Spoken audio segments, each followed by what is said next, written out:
Bienvenidos, como siempre, a un nuevo capítulo de CHB Futuro, un programa que es dedicado a temas de ciencia, experiencias, ideas, debates y proyectos que impactarán en el futuro de Chile y la humanidad.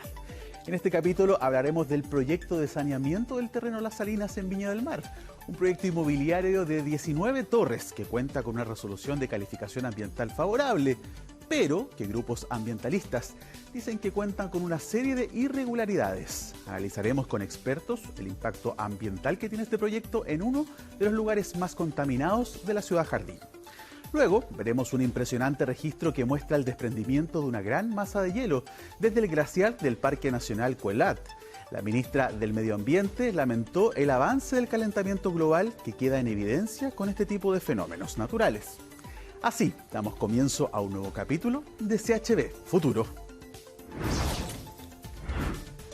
Este domingo 11 de septiembre, el Consejo de Ministros resolvió sobre el sistema de saneamiento del Paño Las Salinas en Viña del Mar, contaminado con hidrocarburos y cuyos dueños del predio piensan realizar un proyecto inmobiliario. La alcaldesa de Viña del Mar, Macarena Ripamonti, dio un ultimátum al gobierno para resolver esta problemática. Yo le quiero decir al presidente y al comité de ministros, no con este dedo porque este es de otra época, pero con toda la mano, bien abierta. Si firmaron como gobierno nacional el Tratado de Escazú para hacer justicia ambiental realmente, tienen que tomarlo en consideración y aplicarlo a la hora de resolver en menos de 72 horas este conflicto ambiental. Palabras de la alcaldesa de Viña del Mar que han sacado chispas en la moneda por el emplazamiento que hizo al presidente Gabriel Boric en el marco de un polémico proyecto que por estos días está en discusión en la ciudad Jardín. El compromiso de este gobierno con el respeto al medio ambiente y la protección del medio ambiente no está en duda. Pero para entender toda esta polémica entre el municipio de Viña del Mar y el gobierno hay que conocer el contexto que hay detrás. Aquí estamos en el Paño Las Salinas, un sector céntrico de Viña del Mar, en pleno borde costero. Un paño de 18 hectáreas que se encuentra completamente contaminado por más de 100 años de procesos químicos industriales. En septiembre del año 2021, en un reportaje de Chilevisión Noticias, les contamos del polémico proyecto que hoy se toma la discusión en Viña del Mar. Se trata de este paño de 16 hectáreas frente al mar, a la playa Las Salinas, y que durante décadas fue el depósito de toneladas y toneladas de combustible, que hasta el 2000 ya se hizo insostenible, obligando a las empresas petroleras a buscar otro lugar donde instalarse. Nosotros ahora estamos caminando en un terreno que está contaminado. Exactamente, nosotros estamos caminando sobre un terreno, sobre suelo y agua, ¿no es cierto?, subterránea, que contiene diversas concentraciones de distintos hidrocarburos. Esta es el agua que están extrayendo ahora, de acá abajo. Exactamente, de acá abajo, sí. Esta agua contiene, ¿no es cierto?, tiene este color, ¿no es cierto?, porque justamente tiene un alto contenido de hierro. Si tú ves, ¿no es cierto?, en esta zona superficial existe como una pequeña película, ¿no?, una pequeña capa de hidrocarburo que es una capa efectivamente muy aceitosa. Llama la atención que esta sea el agua que está debajo ahora. Obviamente esta agua no es inconsumible. Además. Claramente, no, tú te puedes enfermar tomando esta agua. El terreno pertenece a la inmobiliaria Las Salinas. Lo que se quiere hacer aquí es un proyecto de extensión urbana, así lo explicaban a Chilevisión Noticias el año pasado. Es un proyecto urbano para crear nosotros esperamos lo que sería una nueva centralidad para Viña del Mar, con un acento fundamental en el espacio público. Hacemos el plan maestro que fija las reglas del juego de qué se puede y no se puede hacer acá. Estamos hablando de edificios, equipamientos, centros culturales, centros comunitarios, residencias, parques, áreas públicas, etc. Este proyecto, nosotros tenemos una convicción hace ya, yo te diría, 20 años, de devolver este terreno a la trama urbana, a la ciudad de Viña del Mar. Y para ser justo, la iniciativa y la visión de largo plazo, de hecho, nace desde la Municipalidad de Viña del Mar de la época.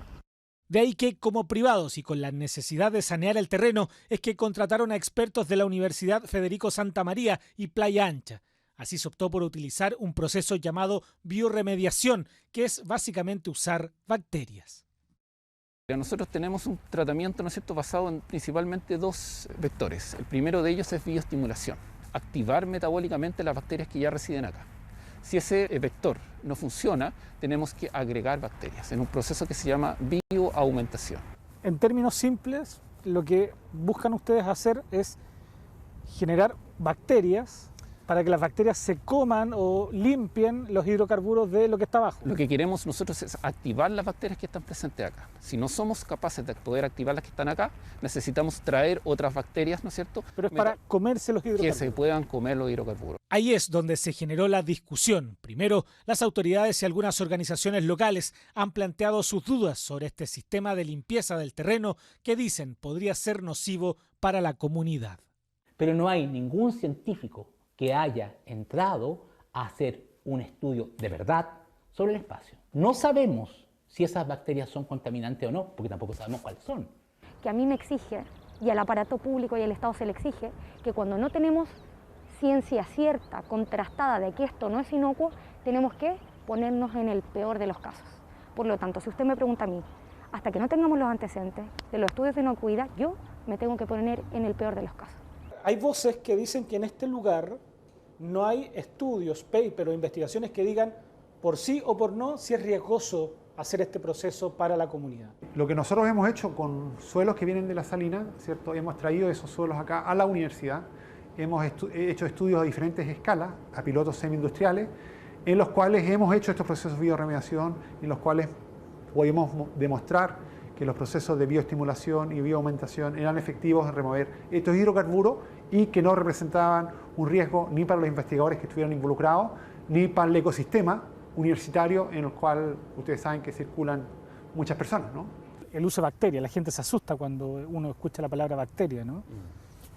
¿Qué tan riesgoso puede ser para la población? Hay edificios al lado, arriba hay un hospital. Nuestro cuerpo humano, ¿no es cierto?, está constituido por células y el número de bacterias que residen en nuestro cuerpo es superior al número de células que nosotros tenemos. Nosotros no trabajamos con bacterias que están ligadas a enfermedades, que son capaces de poder producir, ¿no es cierto?, algún tipo de patología, sino más bien, ¿no es cierto?, trabajamos con bacterias que residen en ambientes naturales, que son seguros, ¿no es cierto?, no solo para el ambiente, sino para las personas que residen cercanos a estos. Vale decir que el proyecto de saneamiento de este terreno cuenta con una resolución de calificación ambiental aprobada y este lunes será el Consejo de Ministros quien deberá resolver si otorga autorización para limpiar este lugar. Allí es donde se marca el ultimátum de la alcaldesa de Viña del Mar al presidente Boric, que de ser aprobado este proyecto habría consecuencias, dice la autoridad, sobre todo por el compromiso que el mandatario realizó hace unos meses con la firma del acuerdo de Escazú. Además de perder nuestra confianza, que todavía la tenemos en usted, presidente y comité de ministros, nos están dando cuenta de que eso fue un acto para demostrar gestión rápida y liviana en sus primeros días de gobierno y no de justicia real y de consideración con la naturaleza. Mi postura con respecto a las salinas es una postura conocida e invariable desde siempre. Y digo desde siempre porque me parece completamente inaudito. Primero, que sean ministros que no viven en el territorio los que estén decidiendo por la vida de las personas. Nosotros tenemos una institucionalidad que funciona para esto, que se ha ido además reforzando a propósito de nuestro acuerdo que hemos empujado, que hemos suscrito, que hemos ratificado, del acuerdo Escazú, y lo que más va a fortalecer nuestra institucionalidad y nuestra acción es el diálogo.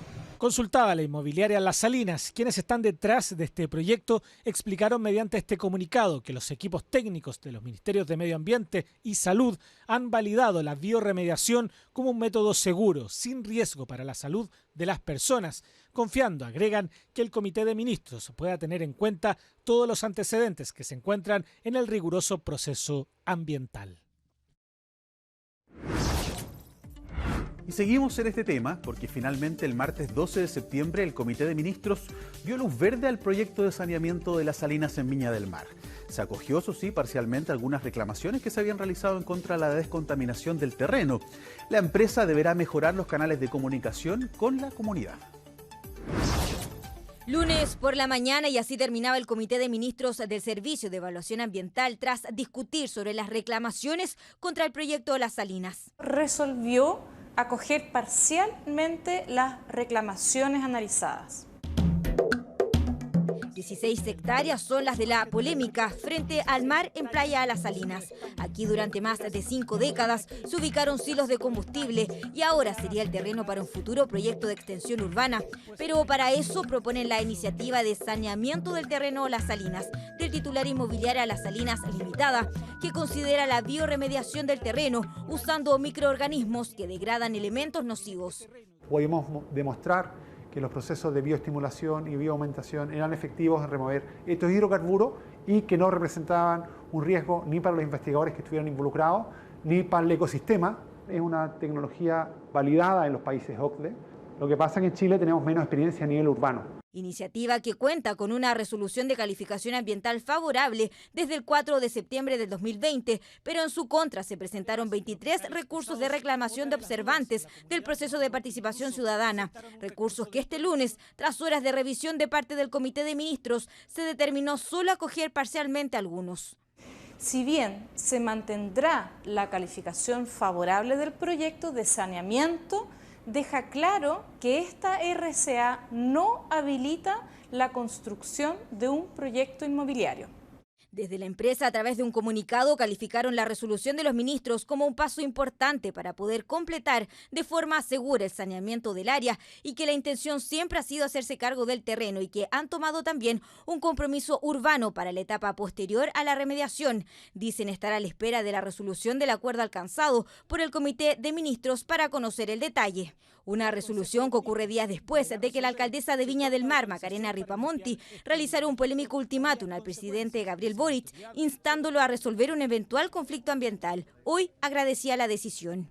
Y también agradecer al presidente Gabriel Boric que efectivamente haya tomado esto como un líder y no en términos personales y que de verdad se haya puesto lamentablemente sobre la mesa así la importancia que es para este territorio esta decisión. ¿Qué pasa con el proyecto de extensión urbana? Eso se deberá ver en otra instancia futura, ya que hoy solo se estaba analizando el proyecto de saneamiento. Por ahora la empresa, luego de la aprobación parcial del proceso, deberá tomar las acotaciones del Comité de Ministros, como considerar mejorar los canales de comunicación con el público en cada una de las etapas del proyecto, entre otras medidas. Y para analizar más sobre este proyecto en la playa de Las Salinas de Viña del Mar, tomamos contacto con Yadil Musa, que es académica de Arquitectura de Paisaje de la USEN. Hola Yadil, bienvenida a CHB Futuro. ¿Cómo estás? Hola, bien, gracias. ¿Y usted? Muy bien, contentos de tenerte acá para poder aclarar muchas dudas que hay respecto a este proyecto. Y lo primero que me parece apropiado preguntarte es ¿qué ocurre con esta contaminación? ¿De qué tipo de contaminación estamos hablando y por qué ha demorado tanto el proceso de mejoramiento en este particular lugar de Viña del Mar? Bueno, como expresaron ahí los investigadores, hay proyectos OCDE sobre bioremediación a nivel europeo. Pero Chile es el único país OCDE, como se le denomina, que no tiene una norma o una ley, una normativa ambiental de calidad del suelo. Por lo tanto, todas las especulaciones que se puedan entender es de una norma chilena que existe, pero esta norma chilena no es legal, digamos, existe como de referenciación, pero no hay un estado de derecho desde qué es la calidad del suelo que debería contener la habitación, la vivienda o el estar, las personas, los seres humanos. Porque si eso lo pensamos en un proyecto inmobiliario, va a tener también que tener zonas de esparcimiento, parques, plazas, que todo lo que conlleva los proyectos inmobiliarios de hoy en día en zonas tan sensibles y tan cerca también de la playa. Así que tiene esas otras condiciones. Claro, la pregunta que surge también es cómo se recuperará este terreno, porque una vez, como bien tú dices, si este terreno es utilizado para proyectos inmobiliarios, por ejemplo, hay un impacto que va a tener fuerte sobre personas. Ahora, considerando que ahí hubo plantas de petróleo durante varios años, ¿cómo se hace el proceso? ¿Cómo se recupera más allá de la descontaminación, que es una de las primeras etapas, entiendo? Sí, desde el año 2011, nuestra comisión, antiguamente llamada Comisión de Medio Ambiente, hoy el Ministerio de Medio Ambiente, ha realizado estudios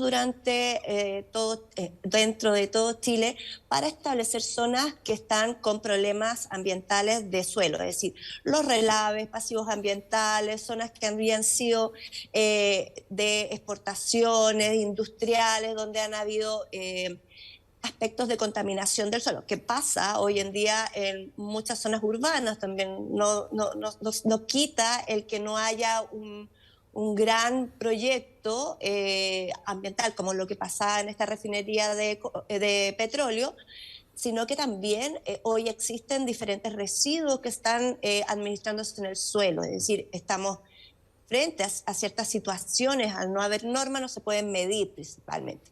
Pero esto es una zona que además tiene algunas consideraciones en el plan regulador comunal, que es un área de riesgo por aumento de residuos hidroindustriales, es decir, es una zona saturada, contaminada por estos procesos industriales.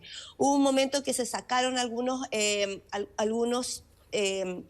horizontes del suelo para ir midiendo la calidad de es decir, que no existiera contaminación, y hasta capas muy internas del suelo todavía hay contaminación por hidrocarburos. El hidrocarburo empieza a pasar a otras instancias del suelo, contaminando las napas subterráneas y una serie de problemáticas que finalmente terminan en el mar.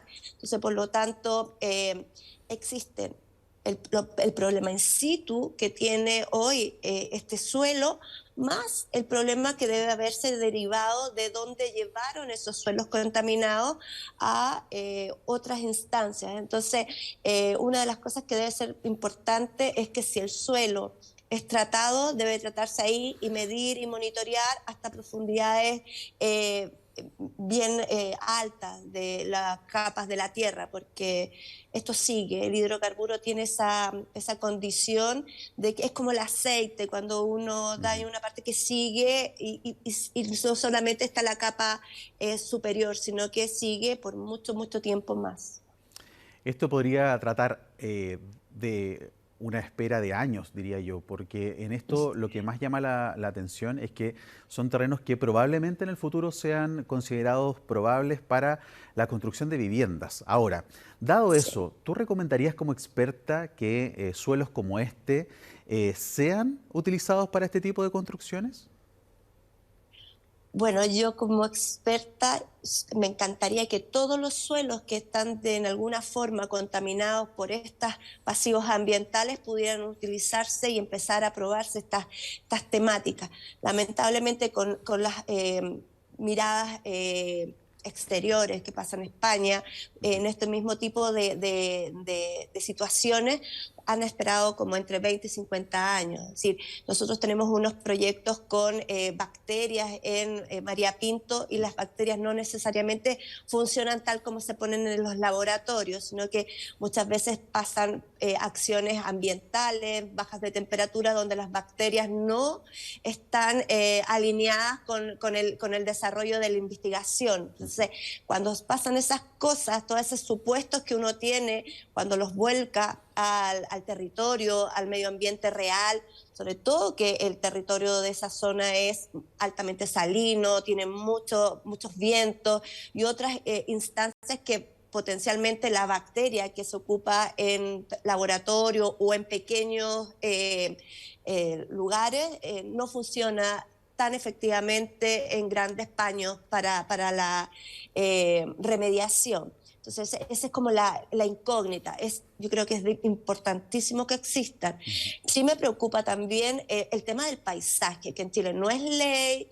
Hoy siempre el paisaje es uno de los componentes que siempre queda a disposición del crecimiento industrial, de los proyectos inmobiliarios, y no tenemos una mirada, excepto un pequeño inciso en la ley 19.300 de obstrucciones visuales, es decir, la democracia del paisaje, que es lo que yo veo, la gente que está viviendo ahí, que por mucho que esté contaminado ese suelo, tenía un acceso visual al paisaje. Se vería, si esto ocurriera y funcionara bien, yo creo que se tiende a proyectos inmobiliarios en altura, lo que pasa en Concón también, y que todas las personas que están detrás de esos edificios pierden el paisaje. Uno de los temas que más llama la atención también dentro de esta problemática es el propio Tratado de Escazú, que es algo que nuestro gobierno firmó hace algunas semanas. ¿Tiene un real impacto en esta temática particularmente y cuáles son los alcances que se harían dado lo que ocurre en Viña del Mar? Sí, la justicia ambiental, es decir, ¿quién tiene derecho de vivir detrás de un edificio? ¿Cuáles son los derechos de las personas? Sobre todo el derecho a saber lo que están respirando, lo que está contaminado, lo que han vivido durante más de 50 años, son 80 años de vivir en lugares donde no se tiene una conciencia clara de lo que existe. Uno debería saber para poder elegir, es decir, yo hipoteco mi salud por vivir al lado de un relave, por vivir al lado de un lugar que me da ciertas condiciones. Pero no es posible que las personas puedan vivir sin tener derecho a saber qué es lo que están respirando, qué es lo que los niños cuando juegan en la playa y se meten la mano a la boca están consumiendo cuando llueve, todas esas aguas que vuelven después, a lo mejor en los peces u otros alimentos, está esta mirada que estamos viendo ahora, que no es lineal, sino que es circular, es decir, no se acaba el problema ambiental porque se tape, sino que el problema ambiental sigue por muchos, muchos años. Claro. ¿Qué medidas se podrían implementar, particularmente el gobierno, para fiscalizar que proyectos como este no afecten al medio ambiente en forma general y tampoco a las personas que probablemente ocupen estos sitios en los próximos años? Bueno, volvemos a las confianzas uno siempre tiene entre los investigadores, sean personas que trabajen, pero también tengan una mirada no solamente hacia la empresa que contrata, sino que también una mirada social, ambiental, y también no solo de los humanos, sino que también del medio ambiente, del derecho desde la naturaleza, que lamentablemente no ha podido ser visto. Entonces, si uno puede tener a ciencia cierta de que estos procesos pueden ir desarrollándose de manera continua, fiscalizada, con informes de monitoreo ambiental reales, socializados con las personas y no con temas así como difíciles de entender, porque realmente el lenguaje muchas veces que utilizamos para poder acercar a las personas a la ciencia y a los procesos que se están realizando, entonces siempre vienen como muy de élite. Entonces, hacer que las personas entiendan, puedan estar asociados a esto, que haya cultura ambiental, que haya educación ambiental, que esto también pueda reflejarse en los colegios y a lo mejor como compensación la empresa pueda elegir otros sitios que son hoy día utilizados por la comunidad como parque y que potencialmente también puedan estar contaminados y tengan esta mirada también socioambiental desde más allá del proyecto, que es difícil, pero bueno, uno siempre espera que pueda haber esa mirada de ojalá tener un país que lo que dice, que yo siempre lo repito, lo que dijo Guterres el 2021, que ya no podemos seguir pensando ni teniendo conciencia medioambiental, sino que tenemos que hacer restauración ambiental. Todos estos sitios contaminados, todos estos pasivos ambientales que la ley no los toma, porque desde el 94 para adelante no son leyes retroactivas, es decir, está ahí y no se puede pedirle a la empresa que lo arregle, sino que empezar a tener una conciencia desde el Estado en la remediación ambiental de otros pasivos que viven en gente que a lo mejor no tiene el poder que tienen en Viña del Mar o la parte económica, que son personas mucho más pobres o mucho más olvidadas o invisibles con estos problemas ambientales. Exacto, claro, y ahí como vemos, esta es una problemática que se requiere en políticas gubernamentales, actos y acciones científicas, pero también un cambio cultural. Y es por eso que nosotros vamos a seguir muy pendientes sobre este tema y te agradecemos tu tiempo durante esta mañana para poder guiarnos en cómo entender esta problemática y, por supuesto, hacer efectos en el futuro y ojalá a corto plazo. Muchas gracias por tu tiempo, Yarille. No, gracias a ustedes. Un abrazo. Y ahora vamos a un corte comercial y ya volvemos con más CHB Futuro.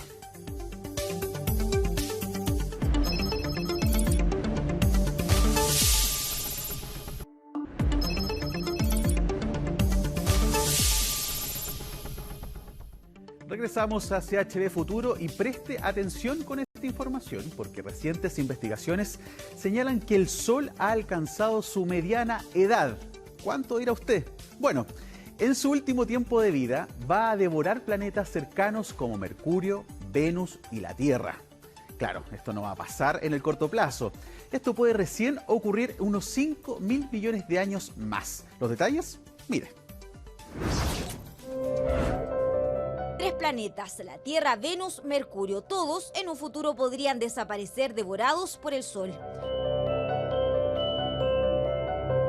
Pocas veces lo vimos en invierno, pero ya comenzará a calentar los días de primavera. ¿Se ha preguntado cuántos años lleva ahí y cuánto tiempo le quedará?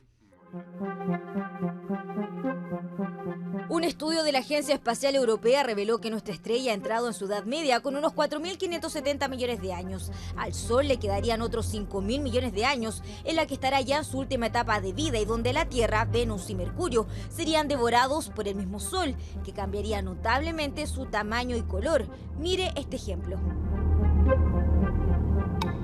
Para hacernos una idea de los cambios que sufre una estrella como el Sol, podemos tomar el tamaño del Sol y comprimirlo al tamaño de una moneda de 100 pesos. Si hacemos ese ejercicio, en 4.500 millones de años más en el futuro, el Sol va a crecer a este tamaño, transformándose en una gigante roja. Luego de ese proceso, va a comprimirse hasta transformarse en una estrella de la rama horizontal o una gigante amarilla que va a tener ese tamaño.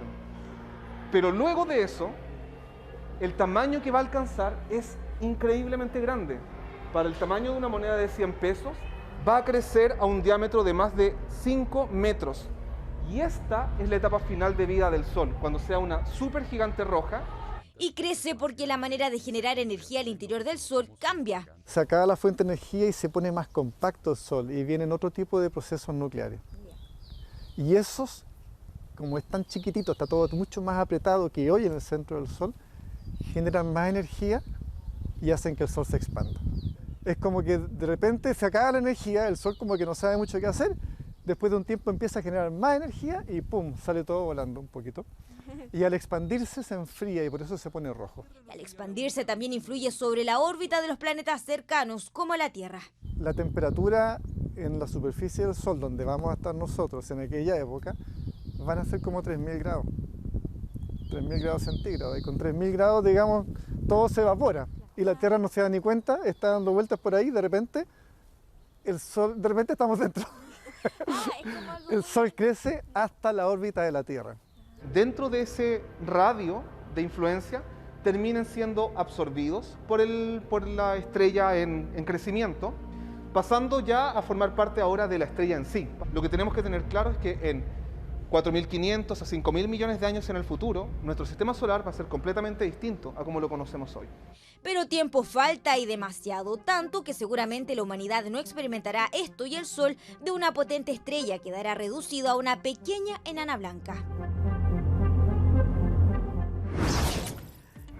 Impresionante lo que puede pasar si es que la humanidad está presente en el futuro, nadie lo sabe todavía. Pero miren, lo siguiente es impresionante, porque un registro realizado en redes sociales muestra el desprendimiento de gran parte de un glaciar en el Parque Nacional Queulat, en la región de Aysén. Para los expertos, tiene su explicación en que el cambio climático es una realidad y sus efectos se ven hoy en la Patagonia.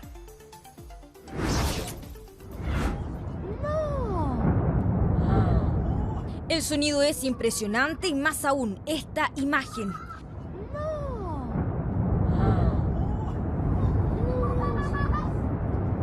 Estábamos recorriendo el Parque Nacional Queulat porque tenemos una agencia de viaje y en el recorrido ya empezamos a escuchar fuertes estruendos del glaciar. Y así en solo segundos se desprendió una parte del glaciar Queulat, ubicado en el Parque Nacional del mismo nombre, en la región de Aysén. Pablo y otros turistas lo vieron en primera fila, incluso pudiendo registrar esta fotografía del mismo glaciar minutos antes de que lo sorprendiera. Empezamos a tomar imágenes y en eso nuevamente un estruendo, pero de verdad este fue estremecedor. Y empezó la masa de hielo a caer como se ve en las imágenes, que al menos nosotros nunca habíamos visto algo así. El glaciar, que se ubica a unos 200 metros de altura, es uno de los principales destinos turísticos de la región de Aysén. Y si bien es normal que sufra fracturas, esta imagen impresionó por su volumen y fuerza, pero también porque estas imágenes se hacen más frecuentes. ¿Qué pasó? ¿Qué provocó que parte de él se desprendiera? La temperatura debilita la masa de hielo del glaciar y con el peso de la nieve colapsa. O sea, es perfectamente factible. En la zona de Aysén ha nevado bastante en comparación con los últimos 10 o 15 años y que haya generado una gran acumulación de nieve, y esto genera más peso y al tener menor espacio genera una mayor movilidad del glaciar que haya terminado desembocando en este derrumbe que vimos en las imágenes que se muestran, que termina cayendo porque es una zona donde ya la gravedad actúa y cae esta masa de hielo. De acuerdo con un estudio llevado a cabo por un equipo internacional de científicos liderado por la Universidad de Zúrich, los glaciares han perdido 9,6 billones de toneladas de hielo en 50 años, lo que ha provocado un aumento del nivel del mar de 27 milímetros. Creemos que sí, hay un efecto producto del cambio climático. De hecho, el glaciar propiamente tal, hace un siglo pasado llegaba hasta el mar y se ha ido replegando con el tiempo. Así que nosotros pensamos que aquí también hay un efecto incidente por parte del cambio climático. En el mundo, la desaparición de los glaciares implica en la última instancia menos agua para millones de personas. El deshielo de los glaciares provoca el aumento del nivel del mar y de riesgo de otras catástrofes naturales. En el caso de este glaciar en Chile, los daños no existieron, pero claramente sí la preocupación. En más de una ocasión, diferentes paneles mundiales han advertido que la Tierra se encuentra en un punto de no retorno con respecto al clima del planeta. Quizás este es otro grito de ayuda. Y ahora los invito a un nuevo corte comercial para luego seguir conversando de esto y más acá en CHB Futuro.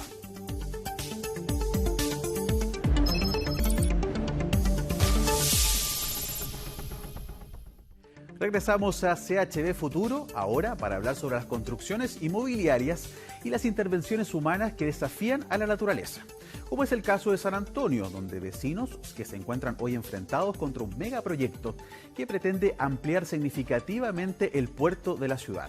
Ellos denuncian que su construcción afectaría directamente a un humedal que buscan proteger.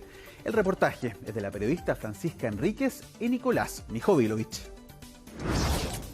No más lucrar con el humedal, no más lucrar con el humedal, no más lucrar con el humedal. Por años hemos visto la lucha de diferentes organizaciones medioambientales para proteger los cerca de 18.000 humedales existentes en el país de las construcciones privadas. Arrestados sin haber hecho nada, sin haber hecho nada. ¿Por qué nos importan? ¿Por qué queremos conservarlo? No solo porque existe una gran biodiversidad, sino que porque esa biodiversidad genera un montón de servicios ecosistémicos que permiten que las comunidades habiten de buena forma ese lugar. Por años también, San Antonio ha intentado proteger un espacio, el denominado humedal Ojos de Mar, que los tiene enfrentados esta vez al propio Estado, el puerto de San Antonio. El único que el Ministerio del Medio Ambiente le dijo no, sabiendo que sí lo es. Esto es un pulmón verde para la ciudad de San Antonio, es una ciudad que está totalmente precarizada. Es una toma del borde costero, una toma VIP del borde costero. Es la denuncia de vecinos que se resisten a la invasión del polémico proyecto Puerto Exterior, ampliación del puerto de San Antonio, que lleva como eslogan contribuir a la recuperación y crecimiento económico del país. Es un proyecto que cuesta alrededor de 3.500 millones de dólares y va a permitir que nosotros podamos recibir las naves que hoy día están surcando los grandes océanos del mundo. Estaría no solamente vulnerando los derechos ambientales de las personas que viven en esa comunidad, sino que también estaría generando un impacto significativo en el medio ambiente. Proyecto que refleja el conflicto entre el progreso y el cuidado del medio ambiente, en donde una comunidad espera que el humedal no desaparezca. Si esto no se detiene, San Antonio será una zona de sacrificio.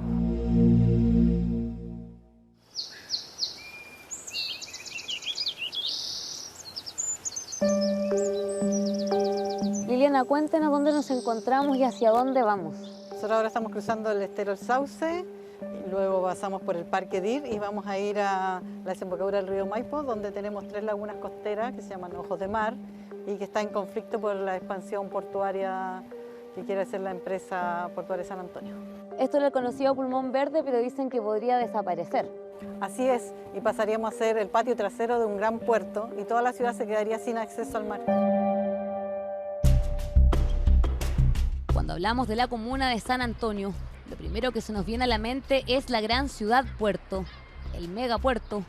Pero la ciudad carece de la infraestructura que merece, de servicios públicos y un gran hospital. Lo que sí existe y que muchos no conocen es un humedal, que hoy la sociedad civil se ha encargado de visibilizar, ya que temen perder.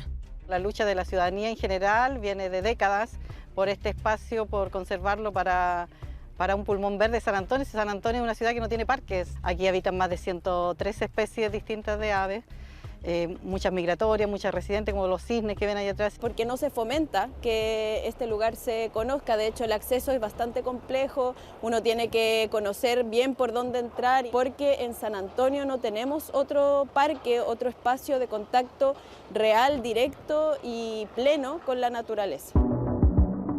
Se trata del humedal Ojos de Mar, un ecosistema costero que se encuentra al interior del terreno de la empresa portuaria de San Antonio, la cual por años viene planificando un megaproyecto que intervendría inevitablemente este lugar. Es un proyecto del Estado, es un proyecto que cuesta alrededor de 3.500 millones de dólares y va a permitir que nosotros podamos recibir las naves que hoy día están surcando los grandes océanos del mundo. Hoy día San Antonio mueve más del 55% de la carga que llega a Chile.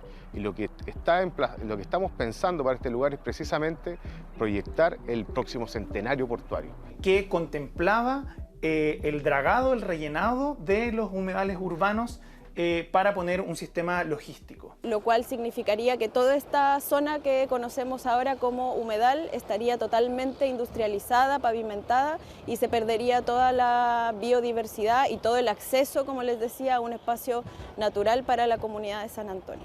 Un proyecto a gran escala que no solo eliminaría este humedal, sino que también afectaría directamente a la comuna de San Antonio y a sus alrededores, como es la playa de Yoyeo y también la comuna de Santo Domingo. Hay que entender que un megapuerto genera muchas externalidades, ¿ya? Afecta directamente a lo que es el tránsito de vehículos, contaminación acústica, contaminación lumínica, levantamiento, ¿cierto?, de residuos o material particulado.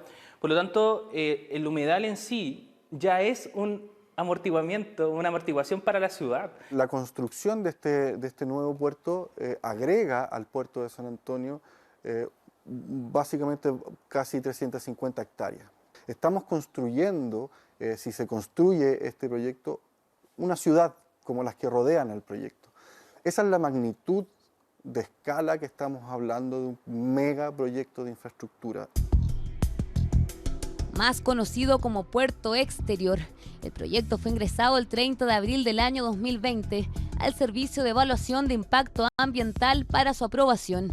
Rápidamente prendió las alarmas de diferentes vecinos, quienes a través del municipio de San Antonio solicitaron su reconocimiento como humedal urbano a fines del año 2021. Son unas reservas naturales de agua, es agua disponible y pensando en la crisis hídrica que estamos viviendo actualmente en Chile, no podemos darnos el lujo además de perder estos espacios. Nuestra calidad de vida como sanantoninos también se vería mermada enormemente con un puerto más grande que el puerto que nos tiene sofocados. Si este puerto nos tiene la ciudad estrangulada. El problema es que la solicitud de reconocimiento de humedal urbano fue rechazada por el Ministerio del Medio Ambiente bajo la administración del gobierno de Sebastián Piñera. Por primera vez a nivel nacional se decide no reconocer un humedal. Es el primero que se rechaza completamente. Hay otros casos que ha ocurrido en que se ha declarado, pero se ha declarado por una superficie menor. Y lo que está en discusión en el tribunal es el resto de la superficie que no se haya declarado. Pero en general, la negativa a declarar un humedal urbano está en la primera causa que nosotros tenemos en esa situación. Un golpe duro para una ciudadanía que ya el 2019 había dicho en su mayoría en una consulta ciudadana que buscaba conservar y proteger el humedal Ojos de Mar. Esta problemática del por qué en su momento el gobierno del expresidente Sebastián Piñera no declaró la declaratoria tenía un fin, que es un fin económico. Ese espacio incluye no solamente las lagunas, incluye el río Maipo, que nos conecta hasta los altos del Maipo. Si tú limitas ese espacio, obviamente estás desplazando los intereses también de una comunidad. Los humedales son fuente no solamente importante de abastecimiento, ¿ya? Sino que también son lugares donde tú puedes prevenir, o por el hecho de existir, previenen eventos que pueden ser superiores, como por ejemplo avances de tsunamis. Tras dicha negativa, nuevamente por solicitud de la ciudadanía, el municipio de San Antonio realizó una reclamación ante el segundo Tribunal Ambiental para poder revocar la decisión del ministerio, la cual aún no tiene respuesta. Con independencia de si esto se declara o no como un humedal urbano, desde el punto de vista ecológico, sí ahí hay un humedal, y la razón que tuvo en vista el Ministerio de Medio Ambiente, y ahí es donde está el conflicto, es que lo que dijo en la resolución es que aquí prevalecía, en definitiva, la ley de puertos por sobre la ley de humedales urbanos. Tiene que ver con un tema de propiedad, es decir, que la ley de humedales urbanos entraría en contradicción con la ley portuaria, no porque alguien sea dueño de algo, va a tener siempre el derecho de disponer de él, de destruirlo, etc. Negativa que por ahora mantiene la idea de la expansión en la mesa y que además permite y respalda el funcionamiento del actual puerto. Si se declara humedal urbano este lugar, el perímetro que contempla la declaración de humedal urbano impide, repito, impide el funcionamiento del puerto actual. Y eso nosotros como empresa del Estado de Chile tenemos un mandato de que funcione. Pero la declaratoria de humedal urbano atenta contra el funcionamiento del puerto hoy día. Y en el puerto hoy día trabajan más de 8.000 trabajadores, por lo tanto 8.000 familias dependen de este puerto en una ciudad como San Antonio que tiene 93.000 habitantes. Pero el problema no es solo con la declaración del humedal. El proyecto contó con más de 3.000 observaciones ciudadanas y más de 500 observaciones de servicios públicos con competencia ambiental, que incluso indicaban que el proyecto no era viable. Hablamos de uno de los proyectos que más observaciones ha tenido en la historia nacional. Ellos tienen un solo objetivo, que es la importación y exportación de mercancías. No les interesa respetar a las personas, el medio ambiente, pasa por encima de todo. Y en ese sentido, el Ministerio de Medio Ambiente acá está el debe con el puerto San Antonio, está el debe con la ciudadanía de San Antonio. Incluso solicitaron el término anticipado de este proyecto por ciertos vicios que existían en la línea de base y también problemas respecto de las medidas de compensación de los impactos ambientales. Tanto fue así que la misma empresa tuvo que realizar una adenda, es decir, modificaciones al proyecto, para responder las consultas y las miles de observaciones entre la ciudadanía y los expertos. Tras 18 meses de análisis, más de un año y medio, EPSA finalmente hizo entrega de este proyecto la semana pasada al Servicio de Evaluación de Impacto Ambiental. La postura de la empresa portuaria es que este es un lugar que se va a proteger. Eso se quedó declarado en la adenda que se ingresó el miércoles 30 de agosto.